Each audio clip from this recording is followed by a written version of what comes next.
అల్లూరి సీతారామరాజు జిల్లాలో జరిగిన ఎన్కౌంటర్లో మరణించిన మావోయిస్ట్ సెంట్రల్ కమిటీ సభ్యుడు మడావి హిడ్మా మృతదేహం ఛత్తీస్గఢ్ రాష్ట్రానికి తరలించారు. రంపచోడవరం ఏరియా ఆసుపత్రిలో గత రాత్రి హిడ్మా మృతదేహానికి పోస్టుమార్టం పూర్తయిపోయింది. పోస్టుమార్టం అనంతరం హిడ్మా, అతని భార్య రాజక్క మృతదేహాలు బంధువులకు అప్పగించారు.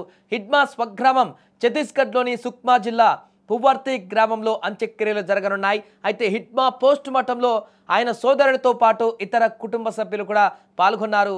ఇక అలాగే మావోయిస్ట్ కేంద్ర కమిటీ సభ్యుడు, దండకారణ్య స్పెషల్ జోనల్ కమిటీ కార్యదర్శి, PLDA 1వ బెటాలియన్ కమాండ్ మడావి హిడ్మా ఈ నెల 18న మారేడుమిల్లి వద్ద జరిగిన ఎన్కౌంటర్లో మృతి చెందారు.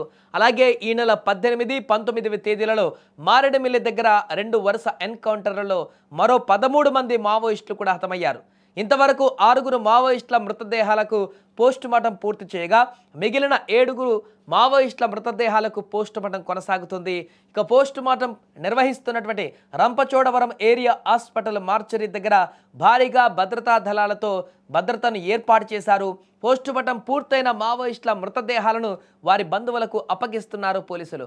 దీంతో ప్రస్తుతానికి హిడ్మా మృతదేహానికైతే పోస్టుమార్టం అయిపోయి వారి బంధువులకు అప్పగించారు. కాబట్టి ఛత్తీస్గఢ్లో ఉన్నటువంటి స్వగ్రామం ఏదైతే ఉందో పువర్తి, అక్కడికి తీసుకువెళ్ళి అక్కడ అంత్యక్రియల ప్రక్రియలను కొనసాగించనున్నారు. అక్కడ ఇంతకుముందు ఆల్రెడీ చూసాం, హిడ్మా తల్లి ఈ యొక్క ఎన్కౌంటర్ తర్వాత భావోద్వేగానికి గురైనటువంటి సందర్భాన్ని చూసాం.